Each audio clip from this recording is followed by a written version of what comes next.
네, 자, 그러면은, 전기화학 동영상 강의를 시작하겠습니다. 자, 전기화학 여러분 교과서에서 이제 맨 마지막 챕터가 되겠고요. 앞쪽하고는 상당히 좀 결이 많이 다릅니다. 여기에는 실은 이제 엘렉트리컬한 파트, 그러니까 이제 전압이랄지 전류 흐름이랄지 이런 것들이 들어와서 상당히 좀 다른 내용이 좀 되겠는데요. 이게 실은 전기화학 분야라고 하는 게 굉장히 오랜 전통을 가지고 있는데 상당히 개념적으로 어렵습니다. 그러니까 최근에 와서도 실은 여기에 대해서 아주 이론적으로 잘 정립된 이론이 아직도 좀 이렇게 잘 나오지 않을 만큼 여러 가지 이제 상당히 실험적으로 또 이론적으로 더 이제 밝혀야 될 부분들이 많이 있습니다. 이게 이제 한동안 이 분야가 좀 조용하다가 최근 들어서는 이게 이제 배터리 관련돼 가지고 상당히 그 중요성이 높아졌고요.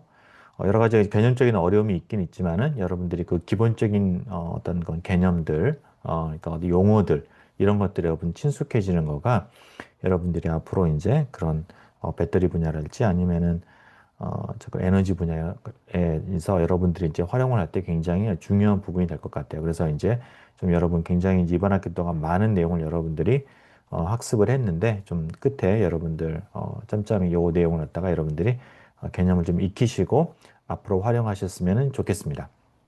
그래서 이제 교과서에 있는 내용들을 다 이제 커버하기엔 너무나 분량이 많아서 좀 핵심적인 부분들만 좀 떼와서 이렇게 이제 설명을 좀 하도록 할게요. 자, 맨 첫 번째 나와 있는 거는 이제 기본적으로 이제 우리 전기화학이라고 하는 거는 우리 chemical driving force, 그러니까 우리가 앞에서 chemical driving force는 뭐냐면은 깁스 에너지가 낮아지는 방향으로 항상 이 이제 물질들은 변화가 일어난다. 자발적으로 일어나게 된다라는 건데요. 그거를 우리가 화학적인 어떤 그런 드라이빙 포스를 엘렉트리컬하게 우리가 정기적인 어떤 구동력으로 바꾸는 둘 사이의 관계 이런 것들에 대한 거가 이제 요 챕터에 이제 요 서브 챕터에 이제 주제가 되겠습니다. 자, 여러분들이 여기에서 가장 먼저 시작하는 게 여기 여러분 교과서는 약간 좀 내용을 많이 바꿨는데요. 이 부분 내용 그냥 교과서대로 하게 되면 좀 개념이 많이 여러분들이 그 따라하기 쉽지 않을 것 같아서 조금 이제 단계별로 이렇게 차근차근 이렇게 조금 짚어봤습니다. 이제 첫 번째 나오는 거는 이제 전해질, 엘렉트로라이트에 대한 거예요. 전해질. 자, 예를 들어서 여러분 이제 징크 설페이트, 여러분들 아마 징크 아연 여러분 영양 보충제 이런 거 사면 아마 그 안에 이런 성분이 들어있는 걸로 알고 있는데 이런 이제 고체인데요. 이게 고체인데 요걸 들여다보게 되면은 격자 구조가 이렇게 되어 있고요.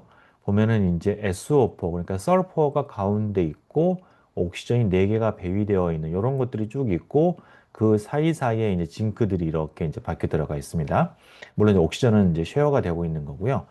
이랬을 때 여기서 이제 밸런스가 실은 이게 이오닉 크리스탈인데요. 요 가운데 있는 징크는 이가를 띠게 플러스 이가를 띠게 되고 여기는 SO4는 이제 마이너스 이가를 이제 띠게 됩니다. 그래서 정기적으로 플러스 마이너스 교차된 그런 우리가 이제 구조가 되겠고요. 마치 우리가 여러분 소금 NaCl도 보면 Na 플러스와 Cl 마이너스가 락설트 구조를 이루고 있는 것과 이제 비슷한 형태가 되겠습니다. 자, 이런 이제 고체 형태의 징크 설페이트를 물에다가 이제 타서 녹이게 되면 어떻게 되느냐? 그러면 이것들이 물속에 이제 녹게 되고요. 그러면 징크와 SO4가 따로따로 분리가 됩니다. 그런데 그냥 분리가 되는 게 아니라 징크는 이제 플러스 이가 상태로 이제 분리가 되고요. SO4는 이 마이너스 이가 상태로 이제 이렇게 분리가 되는데 이 이가가 되면서 이게 이제 플러스이기 때문에 주변에 이제 물이니까 물 속에는 이제 H2O가 많이 있겠죠? 여기 있는 산소가 이제 마이너스고 수소가 플러스를 띠는데 산소를 땡기게 됩니다. 그래서 이제 평균적으로 이게 액체이기 때문에 이게 딱 고정이 되어 있는 건 아니지만은 이게 계속해서 바뀌긴 하지만은 징크의 이제 이가 하나의 주변에 평균적으로 약 6개의 물 분자가 산소가 이제 그렇게 이제 그 징크를 향하고 있으면서 이렇게 코오디네이트가 되는 솔베이트가 됐다 우리가 이제 이렇게 얘기를 하는데 솔베이션 되는 이런 구조를 가지고 있게 되고요. 그래서 이제 움직이긴 하지만은 이런 것들을 다 알고서 이렇게 움직이게 됩니다. 이게. 그리고 반면에 여기서 이제 나타나진 않았지만 SO4 같은 경우에는 마이너스를 띠고 있기 때문에 수소를 그 근처에 또 배기를 하게 되겠고요. SO4는 좀 덩치가 크기 때문에 좀 더 많은 개수를 갖다가 이렇게 이제 달고 다니게 됩니다. 그런 식으로 물속에서는 징크 SO4가 징크 이온과 설페이트 이온으로 이제 분리가 된다라는 거, 이게. 그리고 이 전하가 따로따로 떨어져 있을 수 있는 거는 실은 주변에 물이 이렇게 잘 솔베이션을 했기 때문에 플러스와 마이너스가 안정적으로 분해가 되는 것입니다. 자, 이때 여기다가 얼마만큼 많은 징크 설페이트를 녹일 수 있느냐라는 거에 이게 농도에 대한 단위가 있는데요. 이제 1몰라 징크 설페이트, M이 대문자입니다. 여러분 기억하세요. 1몰라 징크 설페이트가 말하는 거는 무슨 의미냐면 1리터의 솔루션, 그러니까 물 1리터에다가 물과 이제 실은 징크를 녹였을 때 전체 그걸 합친 전체 솔루션 상태에서 1리터 안에 1몰의 징크 설페이트를 녹였을 때 그럼 우리가 이제 1몰라, 1몰라 징크 설페이트 솔루션이다라고 얘기를 합니다. 이 안에는 이제 대략 한 이제 1리터 안에는 약 55몰의 H2O가 있으니까 대략 한 뭐 1대 55 정도의 비율로 징크 설페이트와 그 다음번에 H2O가 이렇게 섞여 있다고 보시면 되겠죠. 듬성듬성 있는 거가 되겠죠. 징크나 이렇게 SO4가. 자, 여기서 우리가 여러분들 일단 요거만 그냥 아시고 뒤쪽에 나가면 좀 더 또 다른 우리가 몰랄이라고 하는 이제 그런 또 단위를 또 새로 배우게 됩니다. 자, 일단 요거를 우리가 보시고요. 여기서 우리가 징크 설페이트를 이제 썰트라고 우리가 얘기하는데 썰트가 이제 뭐 실은 소금막 이런 건데 실은 NaCl도 마찬가지 NaCl 마찬가지 Na 플러스 Cl 마이너스가 녹아서 이제 되잖아요. 그래서 이제 그런 의미에서 우리가 이제 징크 설페이트 같은 걸 우리가 이제 썰트라고 얘기를 하고 이때 이제 녹아 들어간 징크 2 플러스 케타이온, 징크 이온, SO4 마이너스 우리가 아나이온, 징크 설페이트 아이온 이렇게 이제 우리가 얘기를 하게 되겠습니다. 여기서 이렇게 우리가 이제 징크 설페이트처럼 이제 이와 같은 우리 이제 전해질 일렉트롤라이트라고 얘기를 하는 건데 이건 뭐냐면은 그 여러분 아마 고등학교 때 이런 때 한번 실험해 보셨을 것 같은데 물에다가 소금을 넣고서 물에 딱 전기 저항을 재면은 전류가 통해요. 그죠? 그냥 생수는 이게 물이 안 통하는데 이게 우리가 NaCl 같은 거 녹이게 되면은 그 안에서 전류가 흐르게 되는데 그거는 뭐냐면은 그 안에 들어가 있는 이제 Na 플러스와 Cl 마이너스가 전하를 띠고 있기 때문에 이 전류를 갖다 전달을 할 수가 있는 거죠. 그 안에는 이제 전자는 통과를 못 하지만은 마찬가지로 여기에서도 이제 징크 플러스와 SO4 마이너스가 지금 전하를 띠고 있기 때문에 전류를 이제 수송할 수 있는 그런 능력이 있는 것입니다. 그래서 이제 이온 상태로 전류가 흐를 수 있는 것, 엘렉트롤라이트라고 얘기를 하고요. 이제 물론 이제 액체 상태가 되겠고, 대부분의 실은 100%는 아니지만 대부분의 경우에는 일렉트로니컬 인슐레이팅하다. 다시 말하면은 전자는 여기에서 또 돌아다닐 수가 없어요. 전자는 이 안에서 못 돌아다니고 대신에 이온들, 징크 2 플러스와 SO4 2 마이너스는 이온들 훨씬 더 무거운 이온들이 왔다 갔다 하면서 전류를 흘리게 되는 것이죠. 그래서 우리가 보통 이제 전해질 그러면은 이제 이온이 움직이고 전기적 전자는 그 안에서 이제 왔다 갔다를 못하는 우리가 그런 것들을 보통 상정을 하게 됩니다. 자, 이제 그와 같은 우리가 이제 그 전해질을 바탕으로 해서 이제 우리가 전지를 이제 만들 수가 있는데요. 그거에 이제 가장 좀 약간 시초가 되는 그런 형태가 이제 다니엘이라는 분이 이제 만드신 다니엘 셀이 되겠습니다. L이 하나인가 두 개인가 여러분 고쳐서 다시 한번 자료를 넣을게요. 두 개였던 것 같은데. 자, 그래서 이게 이제 원래는 이제 이런 식으로 되어 있던 정확하게 어떤 이게 요소인지 모르겠지만은 자, 도식적으로는 이렇습니다. 뭐냐면은 자, 한쪽에는 보면은 이제 우리가 징크를 녹인 그런 징크 설페이트의 그 솔루션이 있고요. 이게 액회 솔루션이니까 수용액인 거죠. 물에다가 이제 징크 설페이트를 우리가 녹인 거가 되겠고 다른 쪽에는 이제 카파 설페이트 이제 징크 대신에 카파가 들어가 있는 그런 전해질입니다. 이런 게 있고 그 사이에는 어떤 우리가 막으로 분리가 되어 있는데 이거는 그 아무것도 못 통과하는 건 아니고 이 안에는 작은 어떤 우리가 이제 마이크로미터의 어떤 그런 우리가 작은 양의 어떤 그런 작은 구멍들이 있어가지고 이온들이 왔다 갔다 할 수는 있겠는데 그냥 막 섞이지는 못하는 거예요. 상당히 오랜 시간이 걸쳐야지 얘가 왔다 갔다 할 수 있는 좀 그런 것들을 막아주는 이제 그런 우리가 포러스 다이아프램이 중간에 있습니다. 그게 이제 왜 이런 게 있는지는 여러분 뒤쪽에서 다시 한번 설명을 하겠고요. 자, 이와 같은 솔루션에다가 각각의 징크 설페이트 이온에다가 솔루션에다가는 징크 금속 막대, 우리 전극, 이게 이제 그러니까 하고 그다음에 이쪽에다가는 우리가 카파 막대, 이제 카파 일렉트로드를 여기다가 넣었습니다. 이게 그 둘은 여기까지 연결하지 않았어요. 자, 이 같은 일렉트로드 이제 메탈이니까 금속. 자, 금속은 이제 어떤 특징이 있냐면은 전류를 전자가 자유롭게 왔다 갔다 하면서 전류를 흐릴 수 있는 그런 이제 우리가 능력이 있는 것이죠. 자, 그런 걸 여기다 넣었습니다. 자, 그러면 이거를 넣는 순간 이게 여기서 우리가 이제 새롭게 우리가 어떤 볼 수 있는 어떤 그런 우리가 여기서가 이게 이제 우리는 이제 처음에 넣었으니까 이게 가장 안정한 상태다라고 이제 말할 수는 없고요. 여기에서 이제 혹시 우리가 어떤 또 다른 반응, 우리가 스판테니어스에 갈 수 있는 반응이 있는지를 살펴봐야 됩니다. 그럼 이런 상태에서는 우리가 이제 그 외부에서 아무런 어떤 추가적인 물질이 없다고 했을 때 이 상태에서 우리가 생각할 수 있는 반응 중에 하나가 뭐냐면은 새롭게 나타난 반응이 징크의 이제 고체 상태에서 솔리드 스테이트 금속 상태의 징크와 그 다음번에 카파 SO4 그러니까 이제 카파 설페이트 솔루션하고 이거가 이제 돼서 여기에서 카파가 다시 금속이 되고 징크 설페이트가 되는 거. 그러니까 여기서 보면 이제 카파와 징크의 역할이 바뀐 것이죠. 이게 이 금속이 여기 있는 금속과 여기 있는 카파가 왔다 갔다 바뀐 겁니다. 이걸 조금 더 우리가 분해 생각을 해보게 되면은 실은 솔루션 상태에 있는 이 액큐스 상태에 있는 액큐스 녹아져 있는 카파 SO4는 뭐냐면은 카파 2 플러스 이제 녹아 있는 솔베이트가 되어 있는 우리가 카파 2 플러스와 SO4 2 마이너스가로 이제 우리가 이루어져 있고요. 마찬가지로 징크 설페이트 솔루션도 마찬가지 징크 2 플러스와 설포 SO4 2 마이너스 두 개가 이제 우리가 이렇게 되는 거예요. 그래서 이제 보면은 양변에 SO4가 우리가 있기 때문에 그럼 우리가 이제 상쇄를 하고 나면은 남는 관계식이 결국은 뭐냐면은 징크 이 솔리드에 있는 징크와 그 다음에 여기 있는 카파 녹아 있는 카파 2 플러스가 서로 이제 이렇게 우리가 교체를 해가지고 얘는 카파 메탈로 들어가고 얘는 징크의 2 플러스 녹아 나오는 겁니다. 이게 그래서 전체적으로 보면은 전하량은 똑같아요. 추가적인 전자가 들어가 있거나 이런 건 아닙니다. 그냥 요 내부적으로 일어날 수 있는 반응이에요. 이게. 자, 그래서 이거 조금 더 간단하게 그냥 우리가 솔리드 이렇게 다 빼버리고 이렇게 쓸 수가 있어요.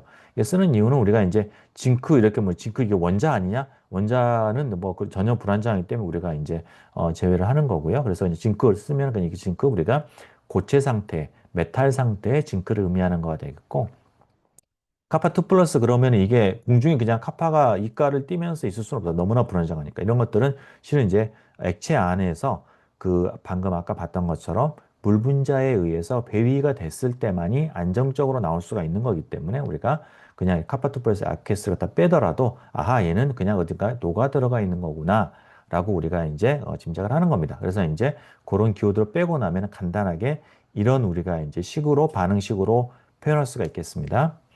자, 그럼 이게 이제 앞쪽 방향, 만약에 이제 오른쪽으로 가는 방향이 우리가 이제 반응을 의미하는 게 뭐냐면은 다시 말해 이거는 징크가 일렉트론을 잃는 거예요. 징크가 징크 2 플러스가 되는 거니까 전자를 잃는 거고요. 전자를 잃는 거는 바로 산화가 되는 거죠. 그죠? 자, 그리고 이제 그래서 요것은 징크는 산화되는 거고 카파는 반대로 전자를 받아서 내가 이제 전자를 받는 겁니다. 그렇기 때문에 이건 우리가 이제 환원이라고 얘기를 하는 거죠. 그래서 이 forward direction으로 의미하는 거는 징크는 산화가 되고 카파는 환원이 되는 이제 그런 반응을 우리가 산화하는 반응을 갖다가 이제 얘기를 하게 되겠습니다. 이게. 자, 그래서 이런 우리가 이제 이런 우리가 단위의 셀을 갖다가 이제 우리가 좀 표현을 해보면은 결국은 이제 여기서 우리가 반응을 일으키는 그런 우리가 요소들만 빼가지고 보면은 이쪽 왼쪽에서는 우리가 징크와 징크 2 플러스 이루어져 있고요. 그 다음에 카파 2 오른쪽은 이제 카파 2 플러스와 카파로 이루어져 있고 우리가 이제 에케솔루션이라는 걸 이제 생략을 하게 되면은 간단하게 징크 2 플러스 카파 2 플러스 카파 이런 식으로 우리가 이제 표현을 할 수가 있겠습니다. 여기서 우리가 이제 해프셀 리액션 그러면 여기에서만 우리가 징크가 징크 2 플러스가 되는 요 반응을 우리가 이제 이것 혹은 이제 카파가 카파 2 플러스가 되는 반응은 우리가 반쪽 셀에서만 셀의 전체의 반쪽에서만 일어나기 때문에 우리가 해프셀 리액션이라고 얘기를 하고요. 전체적으로는 보면 이런 식으로 산화원이 딱 이렇게 되는 이렇게 우리 전체 풀셀 리액션은 이제 전체가 다 일어나는 거가 풀셀 리액션이 되겠습니다.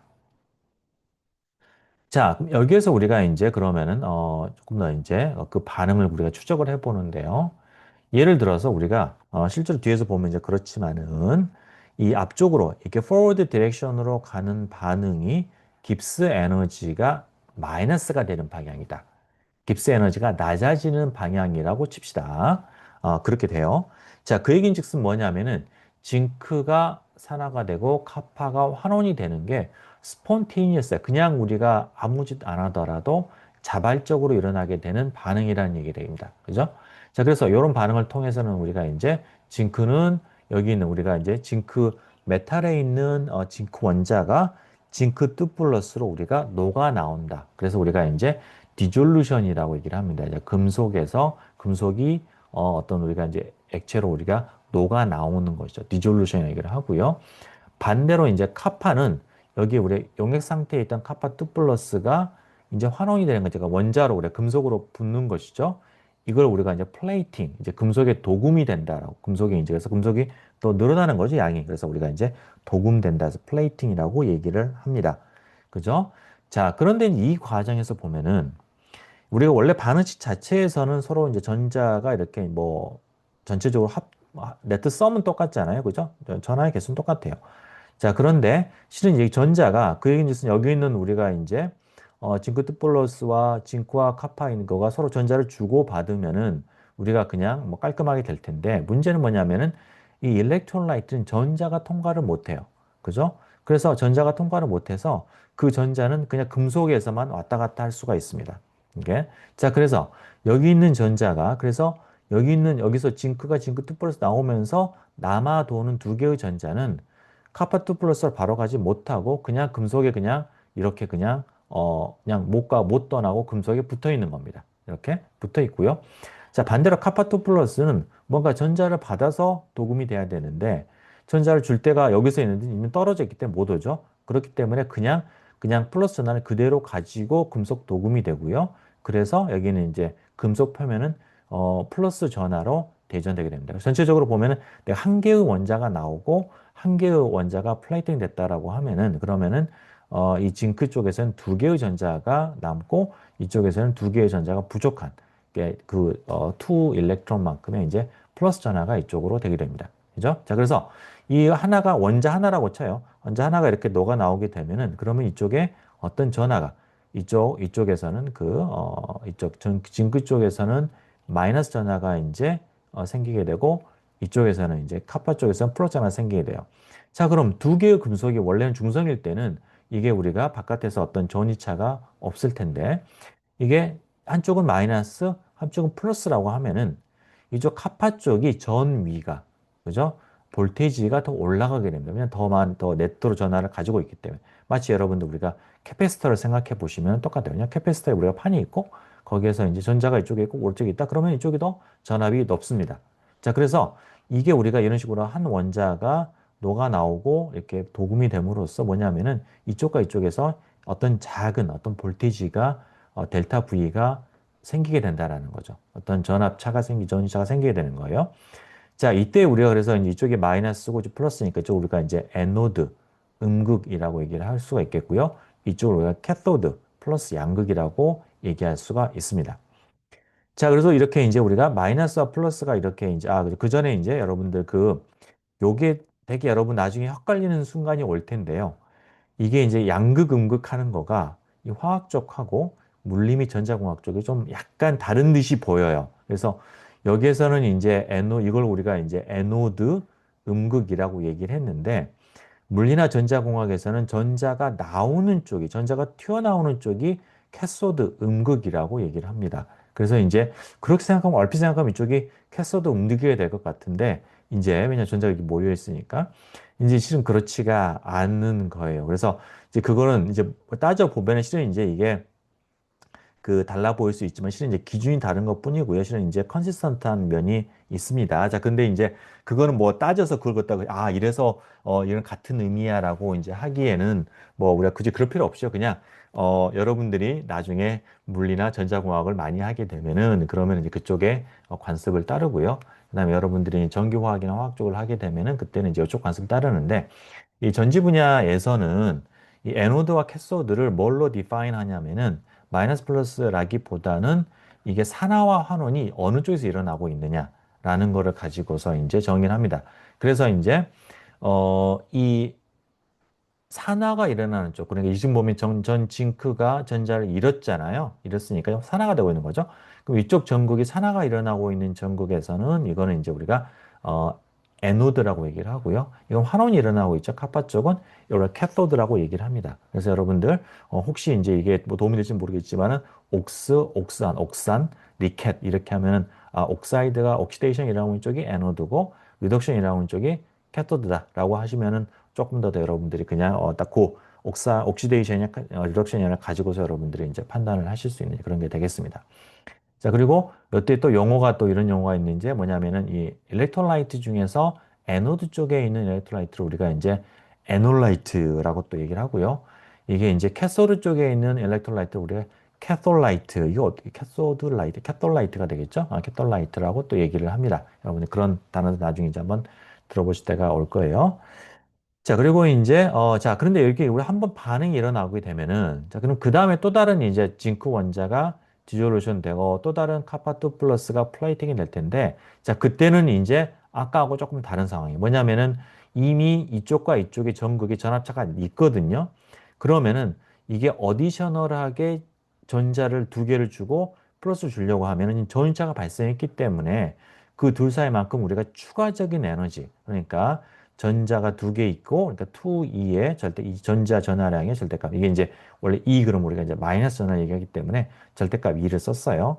2 절대값 E 곱하기 델타 V. 우리가 두 개 있을 때 이제, 있을 때 이것도 우리가 이제 델타 V 전하차라고 하면은 요만큼만큼 우리가 델타 G가 올라가게 됩니다. 그러니까 원래는 이쪽도 이쪽 반응이 일어나게 되면은 우리가 델타 G가 네거티브로 떨어지는데 요만큼이 얘가 조금 더 크기가 감소하게 돼요. 이게 조금 더 덜 스판테니어스해지게 되는 것이죠. 이게.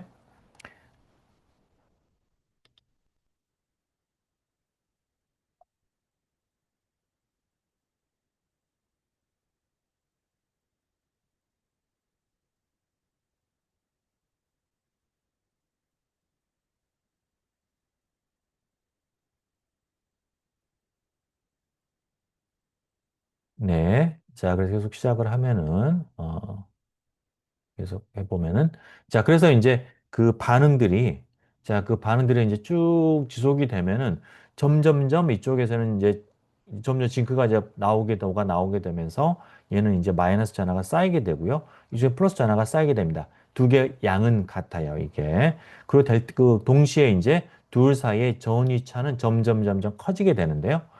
언제까지 커지냐면은 이거와 얘가 내 델타 V가 커져가지고 요 우리가 이제 이 델타 G가 올라가는 그 양, 델타 G가 이만큼 움직이는데 우리가 이제 증가한다고 했는데 증가하는 정도가 원래의 떨어지는 정도만 델타 G하고 크기가 같아가지고 이제 그렇게 되면 이제 더 이상 델타 G가 그게 안 되고요. 그냥 얘가 이제 0이 되는 것입니다. 이게 평형 상태가 되는 거죠. 평형 상태 된다는 얘기는 더 이상 반응이 안 일어나는 그런 상태에 도달한다는 거죠. 그게 바로 이퀄리브리엄 상태가 되는 겁니다. 그죠? 자, 그래서 그 이퀄리브리엄 상태가 이제 될 때까지 얘가 쭉 녹아 나오게 되고요. 자, 이제 그래서 이제 그때 우리가 이 생기는 이 둘 사이의 전이차, 그 우리가 평형 상태가 됐을 때 이 둘 사이에 우리가 그 전이차를 우리가 이제 뭐라고 하냐면은 그 기전력, 그 셀의 기전력, Electromotive Force EMF 기전력이라고 얘기를 합니다. 그래서 우리가 이제 E로 우리가 이제 표시를 하면은 자, 그럼 요거는 어떤 조건에서 얻어지게 되냐면은 내가 이제 이쪽도 이쪽으로 이제 갔을 때 일몰이 반응하게 되면은 일몰의 징크가 산화가 되고 일몰의 카파가 환원이 되면은 그럴 때 이제 우리가 델타 G의 네거티브 값만큼 줄어드는 거였잖아요. 그거의 마이너스 값과 그다음 현재 상태에서 내가 추가적인 반응이 일어난다고 하면은 그러면은 그때 내가 이제 극복해야 될 그 전기장의 그 전이차 에너지 그게 이제 2E의 n의 1몰이니까 이제 아보가드로 수가 되겠죠. 곱하기 기전력. 곱한 거하고 두 개가 크게 같아지게 되면은 그러면은 이제는 더 이상의 이쪽에서 이쪽으로 반응이 일어나면서 더 이상 반응이 일어나는 게 스펀테니어스 하지 않고 그냥 이퀄리브리엄이 되는 것입니다. 그죠? 자, 그래서 요 조건을 우리가 나올 수가 있게 되었고요. 자, 여기에서 이제 우리가 이제 이 전자의 전하량의 양의 값, 그 절대값과 아보가드로 수를 곱한 거를 우리가 이제 패러데이 컨스탄트라고 얘기를 하고요. 그거는 이제 딱 나와요. 96,487 쿨롱. 이게 그 전자의 전하량도 무지무지 작지만은 아보가드로 수가 크기 때문에 패러데이 컨스탄트는 이제 96,000 500쿨롱 정도의 굉장히 큰 숫자를 가집니다. 이렇게. 자, 그리고 이제 2라는 숫자는 실은 이제 뭐냐면 이거는 징크 2 플러스에서 2에서 온 거잖아요. 징크와 카파 이가라는 거예요. 그래서 이거는 이제 밸런스를 얘기하게 되겠고요. 그래서 이걸 우리가 이제 Z와 F로 바꿔보게 되면은 델타 G, 그러니까 그 반응이 일어나는 거에 델타 G와 그 다음번에 이제 페라데이 컨스탄트 곱하기 기전력 곱하기 밸런스를 곱한 거가 마이너스로 갖게 된다라는 거. 자, 이런 조건이 나오게 되고 이걸 우리가 이제 네른스트 이퀘이션이라고 얘기를 합니다. 자, 여기서 이제 뭐 G가 우리가 만약에 이제 줄 퍼 몰로 주어져 있다라고 하면은 단위가 여기는 다 MKS 단위이기 때문에 여기는 이제 E는 볼트 단위로 나오게 됩니다. 이게 자, 여기서 우리 한 가지 가정한 거는 뭐냐면, 녹아 나오게 되면은 실은 이제 이 징크의 솔루션이나 카파의 솔루션에다 플레이팅이 되게 되면은 약간 그의 농도가 달라지게 되죠. 농도가 달라지게 되면 실은 깁스 에너지 차이가 이제 우리가 처음에 봤던 깁스 에너지 그 반응식이 이제 요거에 대한 깁스 에너지 반응식인데, 요게 약간 달라질 수 있는데, 그거는 우리가 이제 여기, 이 용액의 어떤 용량이 굉장히 커가지고, 혹은 녹아 나오는 양이 상대적으로 작아서 어떤 그런 이제 거시적인 상태는 거의 변함이 없다. 그래서 델타 G가 컨스탄트다라는 이제 그런 우리가 여기에다 가정을 하겠습니다. 자, 여기서 우리가 왜 이제 다이프램 필요가 있는지를 우리가 이제 이해해 볼 수가 있는데요. 그리고 오전에 그 얘기했구나. 자, 이것도 우리가 이제 오픈 서킷 볼테이지라고 얘기를 하는데 무슨 얘기냐면은 아직은 내가 둘을 갖다가 전선으로 연결하지 않았어요. 그러니까 서킷이 이것과 이걸 우리가 이제 회로라고 봤을 때 두 개의 회로가 연결되지 않고 아직은 닫힌 상태가 아니라 열린 거죠. 회로 귀에서 우리가 둘 사이에 우리가 이제 그 전선을 뗀 거니까 열려 있는 상태고요. 그래서 이제 우리가 아직 뭔가 바깥 전류 흐르기 전에 나오는 그런 전압이다라고 해서 우리가 오픈 서킷 볼테이지라고 얘기를 합니다. 이게.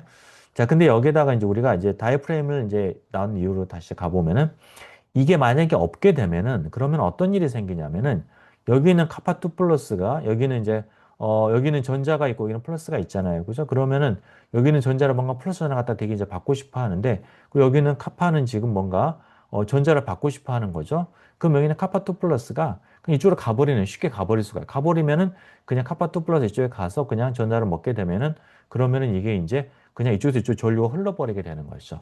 그래서 우리가 이제 그 어떤 전류의 흐름을 지금 여기서 바깥에서 전자를 통해서 우리가 끌어내고 싶은 거기 때문에 이쪽에서 이쪽으로 수용의 엘렉트로라이트를 통해서 전해질을 통해서 전류가 우리가 그 전자의 그 어떤 흐름이 생기는 거는 우리가 그걸 막아야 됩니다. 근데 그게 이제 전자가 못 떠나니 전하가 가서 그걸 받아버릴 수가 있는 것이죠. 그렇게 되면은 이제 우리가 그런 상태는 우리가 바깥에 우리가 그 전류의 흐름을 만들어낼 수가 없기 때문에 그래서 이제 그걸 막기 위해서 얇은 구멍으로 되어 있는 이런 것들을 하게 되면은 얘가 이제 쉽게 전달을 못하면서 짧은 시간이긴 하지만 어떤 기전력을 유지를 할 수가 있는 것입니다. 이게 자 이제 그런 이제 이유 때문에 우리가 여기다가 이제 얇은 우리가 이제 다이아프램 포러스한 다이아프램을 놓는 것입니다.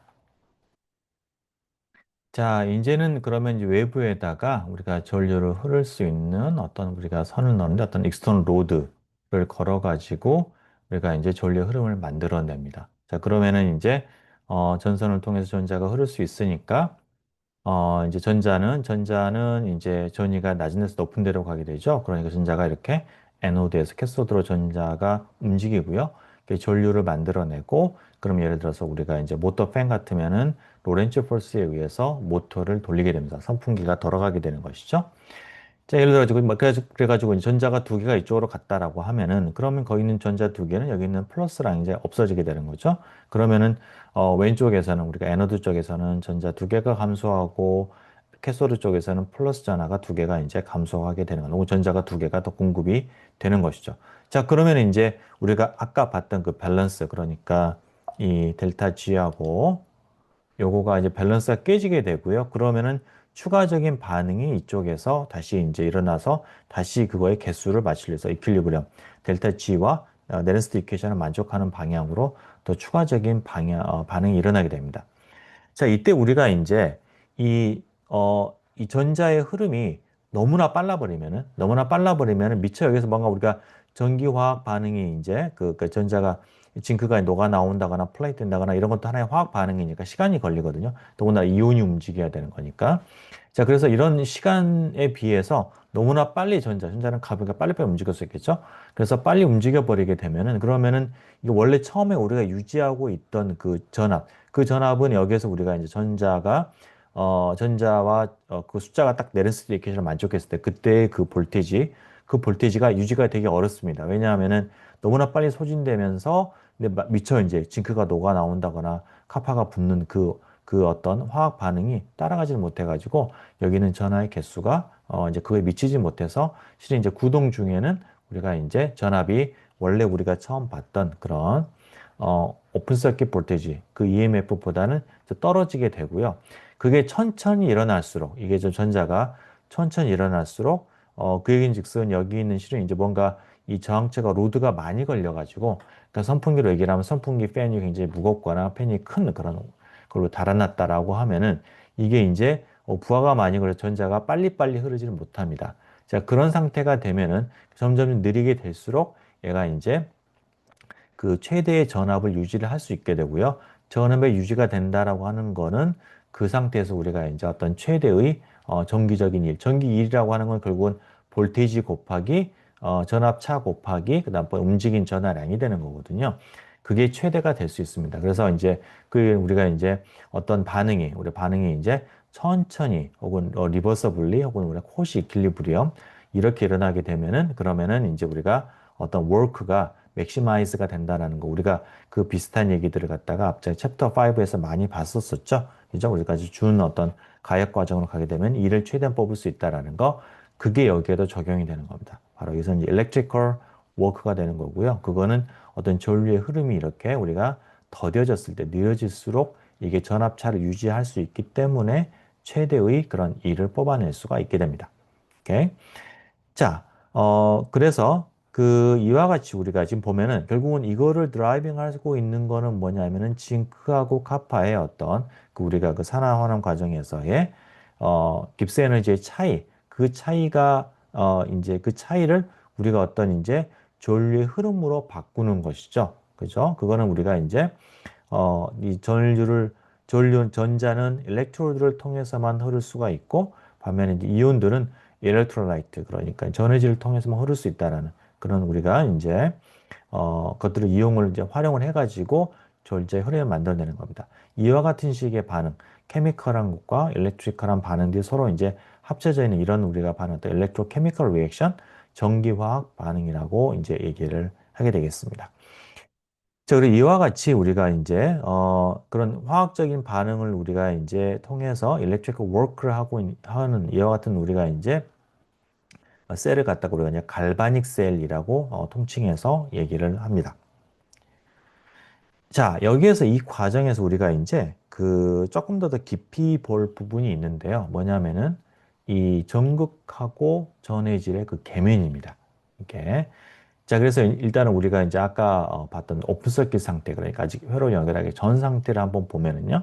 그러니까 이제, 요 상태인 거죠. 자, 이 상태에서 우리가 요 계면 부분을 조금 더 확대해서 한번 우리가, 이제 현미경을 넣고서 보는 것이죠. 자, 그러면 어떻게 되냐면은, 이제 그 금속의 표면에는 지금 전자들이 여기 지금 색깔이 여러분 조금 좀 이렇게 우리가 색깔과 다 부호가 조금 그렇긴 한데 그림이 마땅한 게 없어서 그냥 가져왔어요. 여기 표면에는 실은 이제 전자가 이렇게 분포하고 있어요. 이렇게 전자들이 파란색이지만 이게 전자들입니다. 그럼 이 전자는 굉장히 그러니까 그리고 이게 얼마만큼 두께를 가지고 분포하냐고 하면은 거의 뭐 0.1옹스트롬 우리가 굳이 수치로 얘기한다고 하면은 엉스트롬보다 훨씬 작은 스케일에서 전자는 아주 매우 얇게 금속 표면에 딱 분포를 하게 됩니다. 이게 자 그래서 거의 뭐 눈에 안 보일 정도로 뭐 나노미터 서브나 훨씬 나노미터보다 작은 스케일을 가지고서 우리가 아주 얇게 그냥 전자가 쭉 분포를 하게 돼요. 자, 반면에 이 전해질 쪽은 보면은요, 전해질의 우리가 내부를 보게 되면은, 그러면은, 거기에서는 플러스 전하는 이제 징크2 플러스가 되겠고요. 여기에서의 마이너스 SO4 2 마이너스가 되는데, 그런 것들이 이제 쭉 이제 둥둥둥 이제 물의 배위가 돼가지고 이렇게, 둥둥 떠다니고 있는 것이죠. 이렇게 떠다니고 있는 거고, 돌아다니고 있는 거고, 그거의 개수는 이게 지금 볼크에서는 두 개의 개수가 같습니다. 자, 그런데 여기서는 지금 우리가 아까 좀 봤던 것처럼 디졸루션 돼가지고 이쪽 우리가 에너드 쪽에서는 징크가 일부가 이제 녹아 나와서 징크 2 플러스 상태가 되고요. 그 다음에는 이제 카파에서 쪽에서는 이제 카파 2 플러스가 이쪽으로 플레이팅이 되면서 이쪽에서는 SO4 2 마이너스가 더 과잉, 조금 더 많이 남게 되겠죠. 자, 그런 것들이 근데 이제 분포가 그냥 여기서 다 우리가 액세스를 해서 우리가 이제 에너드 쪽에서 보게 되면은 우리가 추가적으로 나온 그 징크 2 플러스가 아무 데나 돌아다니지 않고요. 실은 이제 이 전극에 지금 마이너스가 있기 때문에 마이너스는 플러스를 땡기잖아요. 그러면은 그쪽으로 얘네들이 조금 더 몰리게 됩니다. 이게. 자, 그래서 벌크 영역, 그 내부에서는 뭐 플러스와 마이너스가 아나이온과 케타이온이 이제 두 개가 이렇게 케타이온과 아나이온이 이렇게 일정한 개수가 있다고 치면은 그 전극 근처에서는 녹아 나온 징크 2 플러스가 더 개수가 많게 됩니다. 이게. 자, 그래서 이게 이제 분포를 조금 더 보게 되면은 우리가 이제 서피스가 있고요. 그 위에 징크 2 플러스 우리 추가적으로 녹아 나온 징크 2 플러스 생각하시면 되겠어요. 그거가 이제 일부가 표면 근처에 진짜 작정하고 여기서 그냥 잊지 못하고 마이너스 잊지 못하고 그냥 여기서 쭉 이렇게 좀 고정되다시피 있는 이제 이런 부분이 있고 조금 위쪽으로 오게 되면은 이제는 마이너스 하나가 조금 이제 그 스크리닝이 되면서 조금 그 퍼져 있는 이 징크 플러스 2 플러스 엑세스로 나와 있는 녹아 나온 그 징크 2 플러스가 조금 더 퍼져 있는 그런 층으로 나눠지게 되고요. 더 이제 조금 더 벗어나게 되면은 그러면 이제 완전 볼크랑 같아지는. 그래서 우리가 추가로 녹아 나온 징크 2 플러스는 요 우리가 층 안에 어떤 일정한 층 안에 이렇게 우리가 그 안에만 추가적으로 분포를 하게 되는데 그거를 우리가 이제 뭐라고 하냐면은 electric double layer라고 얘기를 합니다. 이게 그러니까 이건 뭐냐면 금속과 그 다음에 이제 어떤 액체 그 전해질 사이의 그 계면에서 마이너스가 플러스가 이루고 있는 어떤 그런 이제 전하를 띠고 있는 어떤 그런 이제 층이 되겠고요. 이 층은 이제 조금 더 뭐 자세히 분석을 하면은 뭐 스턴 레이어 조금 더 고정이 되어 있는 스턴 레이어 그 다음에 디퓨즈 레이어 뭐 이런 식으로 이제 우리가 조금 더 구별하게 합니다만은 여러분 나중에 그건 여러분들이 이제 더 이제 심도 있는 연구를 할 때 좀 더 분석을 하시도록 하고요. 어쨌거나 여기에서는 우리가 일렉트릭 더블 레이어, 나노미터 정도 스케일의 어떤 이런 층 안에 녹아 나오는 그런 징크 2 플러스가 이제 분포하게 된다라는 거고요. 반대쪽 캐소드 쪽에서는 이제 역으로 플러스 전하가 표면에 아주 얇게 금속 표면에 얇게 분포를 하고 있고 그거에 대해서 이제 그럼 여기서는 이제 카파가 떠나갔으니까 이제 SO4 2 마이너스가 여분이 남게 되겠죠. 그죠? 자, 그런 것들이 여기에서 이제 마이너스와 플러스가 이제 역할이 바뀌게 되면서 그와 같은 이제 일렉트릭 더블 레이어를 형성을 하게 됩니다. 여기도 마찬가지로. 자, 그래서 이제 그런 층이 있겠고요. 자, 그렇기 때문에 실은 이제 우리가 전위를 갖다 우리 이쪽 전국에서 일렉트로를 따라서 이쪽 전국으로 가는 우리가 그 어떤 이제 쭉 가면서 그 전위를 갖다가 따져보게 되면은 그러면 징크에서 이쪽으로 가게 되면은 여기에서 이제 우리가 플러스 전하가 더 추가로 있기 때문에 전위가 쭉 올라가게 되고요. 올라가고 그 다음에 이제 추가로 나온 그 우리가 그 징크들이 분포에 있는 일렉트릭 더블 레이어를 지나게 되면은 그 바깥에서는 이제 플러스와 마이너스가 거의 균형을 이루고 있기 때문에 평평하게 됩니다. 평평하게 되다가 그다음 이쪽에서 이쪽 다음번에 이제 카파 쪽으로 이제 넘어왔고요. 자, 그 다음에는 이제 이쪽 반대쪽으로 가게 되면은 이쪽에서는 이제 이게 플러스 전화가 되니까 S4 안트만스 돼가지고 거꾸로 쭉 이렇게 올라가게 됩니다. 이렇게. 자, 이런 것들이 여러분들 아마 일반 물리에서 여러분들 이런 거 아마 보셨을 것 같은데요. 예를 들어서 이제 여러분들이 이제 뭐 예를 들어서 이쪽에서 얘가 이쪽에 이제 만약에 마이너스가 이렇게 있다. 이쪽에다 그림을 그리죠. 색깔이 왜 이러지? 색깔이 이게 아니고 저 검은색으로 빨간색으로 하죠. 오케이. 자, 그러면 여기에다가 이제 우리가 그 이렇게 마이너스가 있고요. 여러분들 뭐 아마 이제 캐패시터 할 때 여러분 보셨을 거예요. 이쪽에 플러스가 이렇게 있다라고 하면은 그러면은 이제 전위가 어떻게 되냐면은 평평하게 오다가 그다음에 이쪽 전기장이 일정하게 걸리면서 쭉 이렇게 어떤 직선으로 올라가다가 다시 평평하게 되는 이런 것들 여러분들이 아마 일반 물리에서 보셨을 텐데 여기서 차이점은 이 부분은 동일한 분포인데 이 부분이 얇게 되지 않고 좀 퍼져 있는 거예요. 이렇게 쭉 이렇게 여기서부터 이렇게 플러스가 이렇게 일부가 이런 식으로 약간 연속적으로 분포되어 있는 그런 구조입니다. 그래서 이게 이렇게 직선으로 가지 않고 이런 식으로 굽어져 가지고 이렇게 가게 되는 거예요. 이게 그래서 어쨌거나 EDL 레이어를 벗어나게 되면 마치 이제 그래서 EDL 레이어가 우리가 이제 그 축전기에서의 그 캐패시터 그거랑 비슷한 어떤 그런 역할을 하게 되는 것이죠. 이게 그래서 이만큼 여전히 올라가고 다시 또 올라가고 이쪽은 지금 보면은 이제 마이너스 플러스고 이쪽은 또 플러스 마이너스가 되는 것이죠. 그래서 이제 이런 식으로 가서 이렇게 올라가게 되는 어 잠깐만 죄송합니다. 이게 바뀌었네. 마이너스고 이거 플러스 바뀌어 있죠, 그죠? 마이너스 플러스 그러니까 가면서 올라가게 되는 여기에서는 이쪽으로 올라가고 올라가게 되는 이게 이제 그런 식의 분포를 이루게 됩니다. 이렇게. 자, 그래서 여기서 보게 되면은 이제 요쪽의 전압. 그래서 이제 징크 쪽에서는 이제 파이 징크하고 이제 존이라고 우리 그 징크를 이제 파이 징크, 징크의 어떤 존이라고 하고 그 다음에 이제 그 벌크 내부에서의 존이를 파이 E라고 하면은 요거 둘의 차이, 그 다음번에 요거의 둘의 차이, 다음번에 이제 카파 쪽에서는 이제 벌크 쪽에서의 전위와 카파의 전위의 차이, 이 차이. 그래서 전체적으로 보면은 카파의 전위와 징크의 전위의 차이가 되겠죠. 그거의 차이가 우리가 앞에서 봤던 그 이제 기전력, 일렉트론 모티브 포스가 되는 것입니다. 자, 그러면 이어서 이제 우리가 여기에서 이제 아까 봤던 것처럼 이제 모터펜을 달았다고 칩시다. 자, 그러면 이제 전자가 이쪽에서 이쪽으로 이제 넘어가요. 뭐 두 개가 넘어갔다고 칩시다. 자, 그러면 그 넘어간 전자가 여기에 있던 이제 플러스 전하고 이제 합쳐져서 사라지게 되고요. 자, 그러면 다시 이제 순방향이 깁스 에너지가 낮아지게 되고, 그러면 이제 징크가 녹아 나오게 되고, 전자가 두 개가 남고, 그 다음에 그냥 카파가 플레이팅이 되면서 이제 플러스 전하가 되는 거고요. 자, 그러면서 이제 여기 있던 원래 이거는 이제 카파2 플러스 이쪽으로 가면서 그럼 추가적으로 이제 짝을 잃은 SO4 마이너스 아나이온이 생기게 되죠. 자, 그러면 그거는 여기서 추가적으로 생긴 캐타이온하고 이게 두 개가 이제 매칭을 하기 위해서 이쪽에서 이쪽으로 이제 이 멤브레인을 거쳐 가지고 이쪽으로 넘어가게 됩니다. 그래서 이제 그런 식으로 이제 SO4가 이렇게 자유롭게 이동하는 거가 계속해서 반응이 일어나는데 중요한 부분이 되는 것이죠. 자, 여기에서 이제 우리가 좀 추가적으로 좀 자세히 볼 부분이 아까 이제 우리가 그런 얘기를 했었죠. 뭐냐면은, 이게 천천히 일어나게 되면은 그러면 이제 쿼시 스태틱하게 쿼시 이퀄리브리움으로 되면서 이제 기전력이 유지가 된다라고 했는데 그걸 조금 더 우리가 자세히 좀 보면은요. 결국은 뭐냐면은, 여기에 전자 흐름에 비해서 이 이온들이 이렇게 녹아 나오고, 그 다음 플레이팅이 되고 왔다 갔다 하는 데서 어떤 시간이 걸리게 되죠. 그죠? 그래서 뭔가 좀 지연이 되는 이런 것들이 이제 그 빨리빨리 이렇게 전자가 이제, 이렇게 순환하지 못하게 하는 어떤 그런 이제 중요한 원인이 되는 거고요. 이거는 이제 회로적으로 보게 되면은 마치 이 배터리 내부에 어떤 내부의 저항이, 작은 내부의 저항이 있는 것처럼 그렇게 작용하게 됩니다. 그리고 이제 뭐 직렬혈에서는 저항이지만 일반적으로 뭐 임피던스라고 말하는 이제 그런 양이 되겠고요.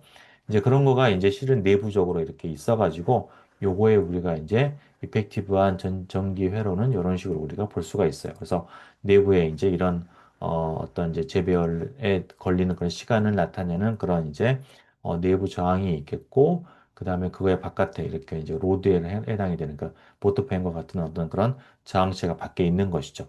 자, 이런 상황인데, 여기서 이제 우리가 코어지 이퀄리브리엄으로 되기 위해서는 이게 굉장히 천천히 흘러야 되는 거거든요, 이게. 그렇다는 얘기는 전류값, I 값이 이제 작아야 되는 것입니다. 이제 그렇게 될 수 있는 조건은, 뭐냐면은, 여기는 우리가 이제 I가 우리가 이제 V는 IR에서 R분의 V가 되겠고요. 여기는 이제 실은 R은 여기는 로드 저항과 그 다음에 내부 저항 두 개를 합친 거가 되니까 이제 R 플러스 R 이렇게 쓰죠. 그죠? 요거가 이제 우리가 전류 양이 되는데 이게 굉장히 작기 위해서는 결국은 이제 내부 저항을 유한하니까 이제 R이 굉장히 커야 되는 거예요. 그래서 이제 임피던스 혹은 레지스턴스가 굉장히 크면은 뭐 우리가 모터로 얘기하면 굉장히 뭐 팬이 이제 크다던가 무겁다던가 이제 그런 상황이 되겠죠. 그렇게 되면 전류량이 굉장히 줄어들게 되고 그렇게 되면은 이게 어떤 우리가 이제 쿼시 스태틱하게 일어나게 되면서 맥시멈 워크 그러니까 전압이 유지가 되면서 우리가 이제 최대한의 어떤 그런 에너지를 갖다가 밖으로 뽑을 수가 있어요. 근데 그거는 결코 우리가 뭐라고 해야 되지? 가장 많은 어떤 그 뭐라고 그러지? 그 파워가 큰 걸 얘기한 건 아닙니다. 그러니까 이게 뭐 페인이 무겁긴 한데 굉장히 너무나 느리게 돌아가면 아무 쓸모가 없는 것이죠. 그죠? 그래서 이제 그런 우리가 이제 효율적인 측면, 그러니까 효율이라기보다도 같은 어떤 징크나 카파 양에 대해서 얼마만큼 많은 에너지를 내가 이제 밖으로 끌어낼 수 있냐라고 하는 거는 하여튼 무조건 천천히 일어나야 돼요. 그러기 위해서는 바깥에 로드가 이제 커야 됩니다. 자, 그런데 이제 이걸 우리가 이제 좀 효용성 있게 하기 위해서 이제 R을 줄이게 되면은, 그러면은 이게 이제 뭐, 저기 여기에서 이게 이제 빨리 일어나게 되고요. 그렇게 되면은 여기서 전압이 유지가 안 되는 겁니다. 그럼 여기서 볼 수 있는 게 뭐냐면은, 그러니까 우리가 이제 이런 상황에서 이게 이제 일반적인 식인 거죠. 그랬을 때 아이고, 어, 잠시만요. 예. 여기에서 우리가, 이 이 좌우에, 그러니까 여기 로드에 걸리는 이 전압, 그죠? 요 전압 실제로 우리가 사용하는 전압이 되겠죠? 자, 이제 걸리는 그 이제 전압은 우리가 이제 V 프라임이라고 VR이라고 얘기를 하면요. VR은 이제 I 곱하기 이제 R이 되는 거니까 R 플러스 R 분의 R의 이제 V가 됩니다. 그렇죠? 자, 그래서 그거는 우리가 R이 이제 굉장히 R이 크면은 요 양 끝단에 걸리는 전압이 이제 북이랑 같은데, R이 작아질수록 점점 작아지게 되고요. 그래서 이제 저항이 이제 그 극단으로 굉장히 작은 거, 0에 가까운 경우에는 여기에 걸리는 전압이 이제 거의 없으면서 실은 우리가 이제 밖으로 뽑을 수 있는 에너지의 양, 그거는 이제 우리가, 실은 이제 V에다가 이렇게 하지 말고, 엘렉트리컬한 워크는 이제 한 일의 양은 V 곱하기 전체 흘러간 전하 양을 갖다가 적분한 거거든요. 이거는 이제 이게 0에 수렴하게 되는 거죠. 일을 안 하게 된다는 겁니다. 이게. 그래서 맥시멈 워크는 내가 이제 무한대의 그런 저항일 때 그때 나타나게 되는 거고, 그거에 이제 로우 리밋, 아무런 일도 안 하는 거는 이제 저항이 이제 굉장히 작았을 때 이제 그렇게 되는 것이죠. 자, 여기서 우리 요 회로를 보는 또 다른 이제 우리가 그 관점이, 이걸 지우면, 여기서 지우나? 예. 자, 그래서, 이거 지우개. 어, 이게 지우려면은 이게 아이패드로 써가지고 음, 네, 있습니다. 자, 그러면은 이게 아이패드랑 막 같이 쓰다 보니까 이게 어,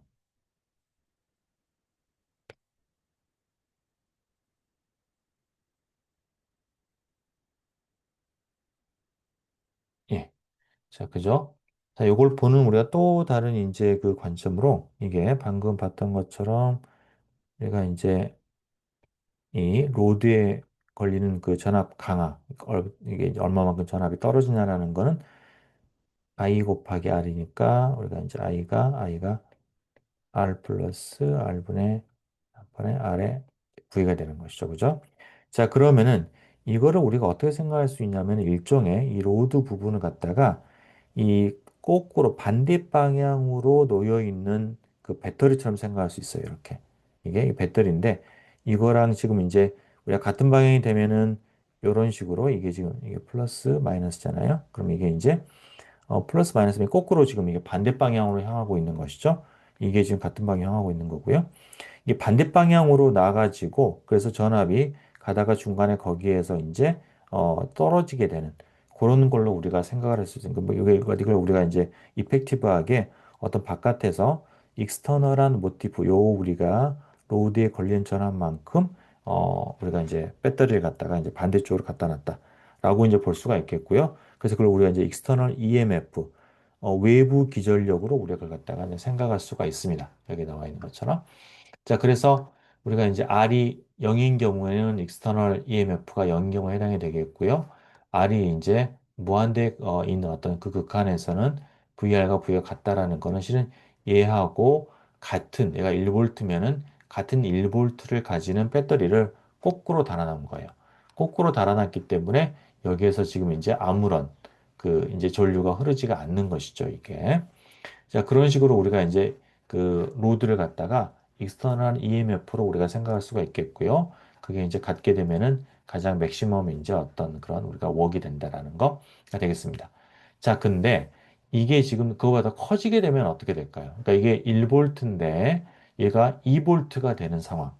이제 그거는 물론 이와 같은 로드를 내가 모터팬을 걸어가지고는 될 수 있는 건 아니고 정말로 외부에서 내가 배터리 갖다 연결을 하는 거예요. 얘가 지금 전압이 1볼트라고 하면은 2볼트, 3볼트짜리 사다가 내가 갖다가 붙이는 겁니다. 거꾸로.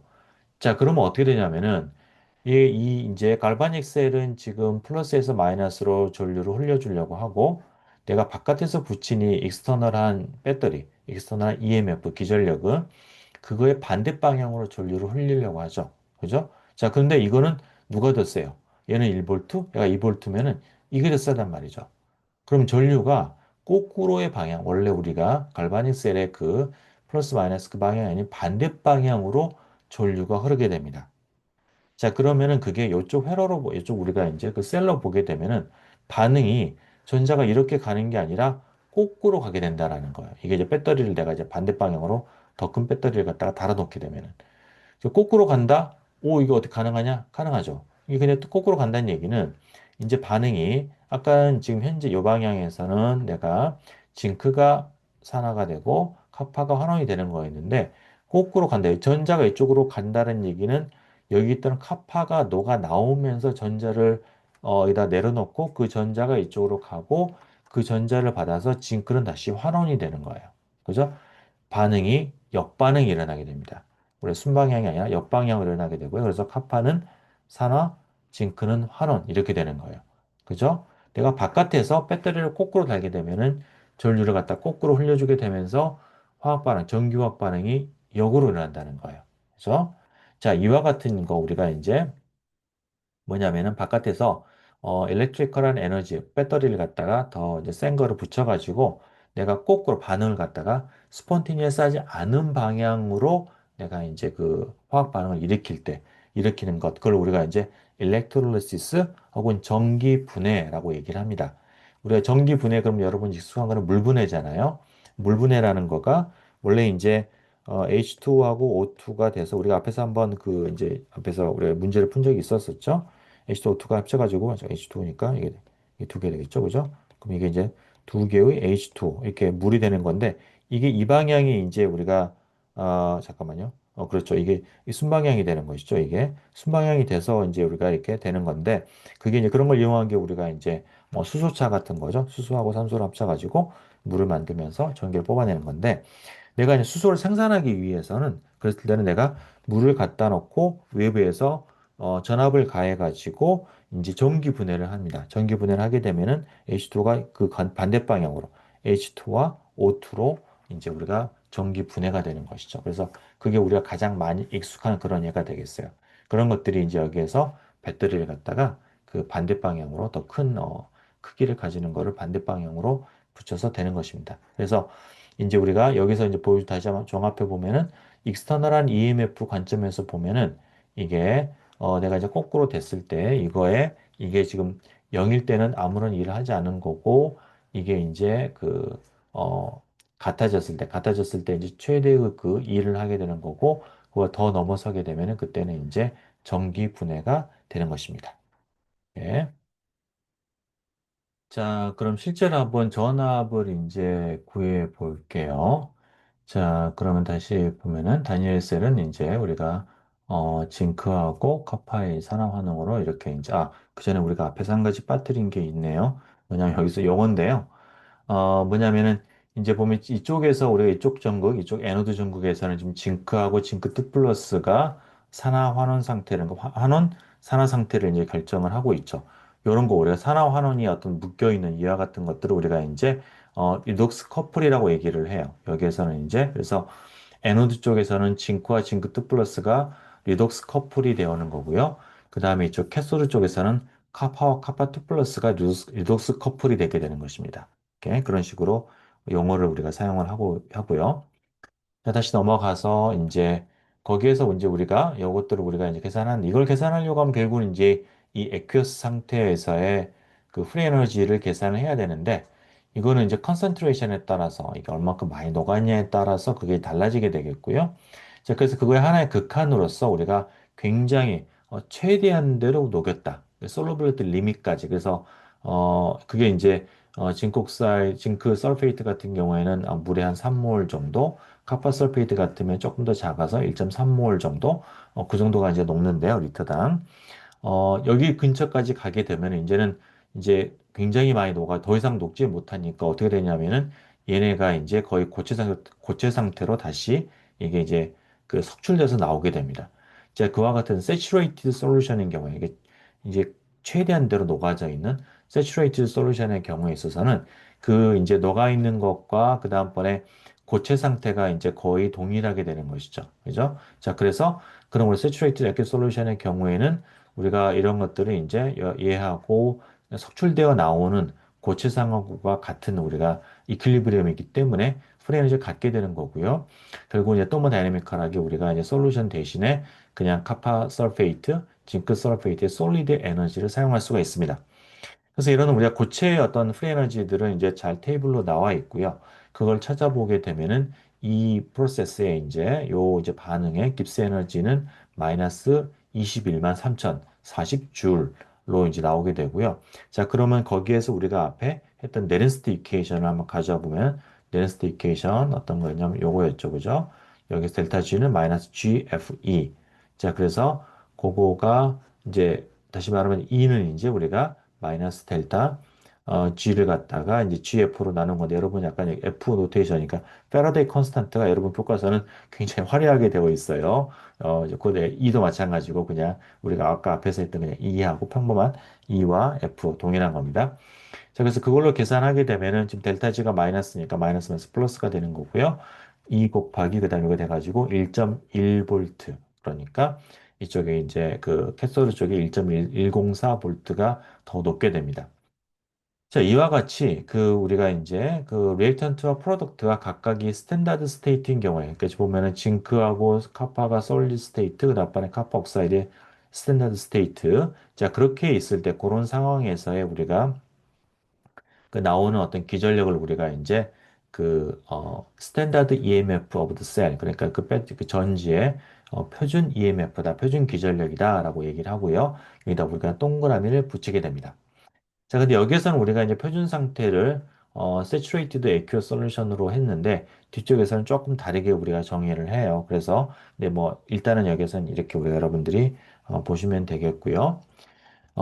이제 그럼 징크가 이제 만약에 세츄레이트 되지 않은 어떤 그런 농도다라고 하면 어떻게 될 것이냐라고 하면은 그때는 이제 우리가 활용하는 식이 우리가 이제 보면 우리가 앞에서 했던 건데요. 어떤 이제 화학 반응식이 있다라고 하면은 이때 일어나는 깁스 에너지 차이, 이 반응 깁스 에너지는 표준 상태의 델타 스탠다드 깁스 에너지 체인지에다가 그 다음에 거기에다가 우리가 이제 액티비티 코에피션트를 한 것이다. 여러분 앞에서 우리가 배웠었고요. 그래서 이제 이 델타 G0는 각각 A, B, C, D가 표준 상태에 있을 때인 거고 Q는 실은 그거하고의 어떤 깁스 에너지 차이를 갖다가 나타내는 이제 그런 거가 되는 것이죠. 그래서 그게 이제 그거 차이가 바로 이제 액티비티 코에피션트로 나타나게 되는 거고요.